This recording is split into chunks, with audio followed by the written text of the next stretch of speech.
গোপাল ঠাকুরের টুপি দিয়ে পঞ্চু। এই টুপি দিয়ে পঞ্চু বানাতে আমাকে এই মানে আলাদা আলাদা পার্ট করে বুনতে হয়েছে। এই একটা পার্ট, এই একটা পার্ট, দুটো আলাদা আলাদা পার্ট করে বুনতে হয়েছে। এই টুপিটা হচ্ছে পিছন দিকটা এটা, আর এটা হচ্ছে সামনের দিক। যদি দেখছেন যে আপনার গোপাল ঠাকুরের ঢিলা হচ্ছে, এর জন্য ফিতা সিস্টেম করে দিয়েছি। এই ফিতা দিয়ে এটা টাইট করে দিবেন।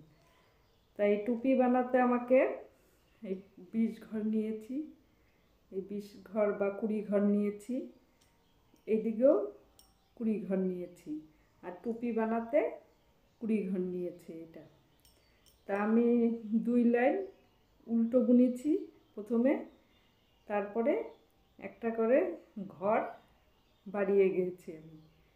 তা ঘর বাড়াতে আমাকে প্রথমে হচ্ছে 2 ঘর উল্টো কাটা বুনে 9 কাটা, এই যে যেমন দেখুন এই যে 9 কাটা উল্টো বুনে রেখেছি।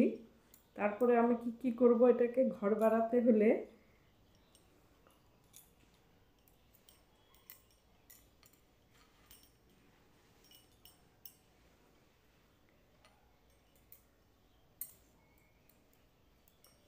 এই যে এটা যেমন 20 ঘরের থেকে 9 ঘর উল্টো বুনেছি।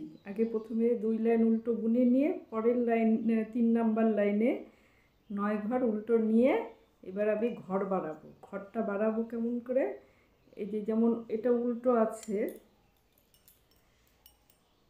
এই সোজা করে নিয়ে এইভাবে নিয়ে ঘর বাড়াবো। এই একটা বাড়ালাম, আবার আমি এটাকে সুতোটাকে ঘুরিয়ে নিয়ে আরেকটা ঘর বাড়ালাম। এইভাবে নিয়ে বুনে আবার উল্টো করে নিয়ে এই আমাকে প্রতিটা যে কটা ঘর আছে সেই ঘর কটা আমি উল্টো বুনে যাব।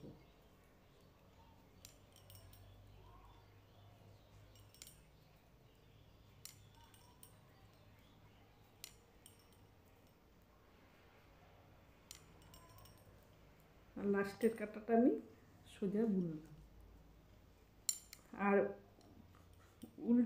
উল্টো কাটাতে আমি সব কাটা উল্টো বুনে যাব। আবার সোজা কাটায় আমি প্রথমে 9 ঘর বুনলাম, সোজা কাটায় আমি 10 ঘর আবার বুনবো। বুনে তারপরে আমি আবার ওরকমভাবে যে প্রথম কাটায় যেভাবে আমি ঘর বাড়ালাম ওরকমভাবে বাড়াবো। বাড়িয়ে নিয়ে আমি এই যে দেখুন আমি এই যে এই ফাঁকগুলো দেখছেন, এই যে ঘর বেড়েছে, এগুলো আমি 10টা গুনে গুনে ঘর বাড়িয়েছি। বাড়ানোর পরে আমি এটাকে বন্ধ করে দিয়েছি। তা বন্ধ করতে হলে আমাকে এই যে দেখুন উল্টো ঘরটাকে নিলাম, নিয়ে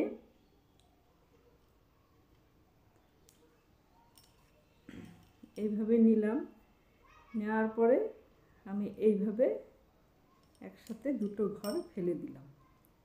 আবার এটাকে নিলাম, নিয়ে আবার দুটো ঘর একসাথে ফেলে দিলাম। আবার এটাকে নিয়ে দুটো ঘর একসাথে নিয়ে এভাবে আমাকে ঘর, এই ঘরটাকে আবার উঠিয়ে নিয়ে এটাকে একসাথে ফেলে আমাকে ঘরটাকে বন্ধ করতে হবে। এইভাবে নিয়ে আমাকে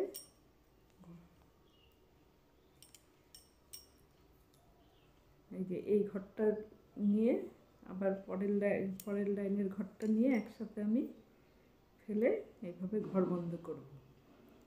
তো এই যে এইভাবে ঘর বন্ধ করার পরে আমি আবার এই পিছনটাও আমি এইভাবে সামনের পাটটা যেভাবে আমি আপনি দেখালাম পিছন পাটটাও এইভাবে একইভাবে বুনবো।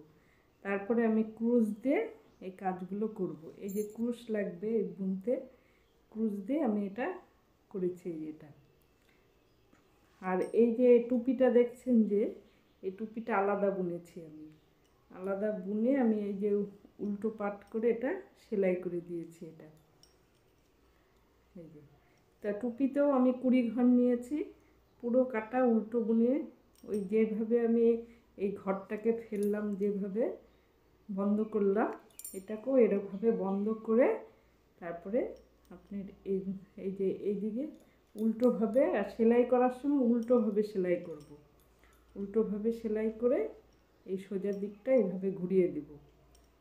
এই টুপিটাও তাই, আমি উল্টো দিক করে সেলাই করে এই সোজা দিকটা এসেছে। তা আমার এগুলো বুনতে কেচি, সুই, তারপরে ক্রুশ কাটা সমস্ত এগুলো লাগবে। তা দেখুন আমার এই গোপাল ঠাকুরের টুপি দিয়ে পঞ্চু বানানোটা যদি আপনাদের ভালো লাগে তাহলে সাবস্ক্রাইব করবেন এবং কমেন্ট করে জানাবেন।